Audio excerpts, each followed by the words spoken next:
Sun Tzu said, "When employing fire attacks, there are 5 methods to consider: fire people, fire accumulations, fire carts, fire storehouses, and fire teams.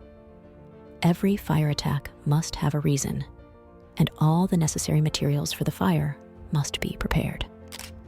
Timing is crucial for starting a fire. The best time is when the weather is dry.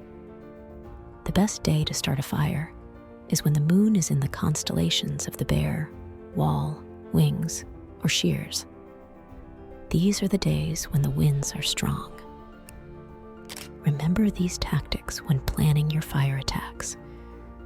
Prepare well, choose the right time and day, and the success of your fire attack will be assured. Thanks for watching the video. Don't forget to subscribe to our channel for more informative content.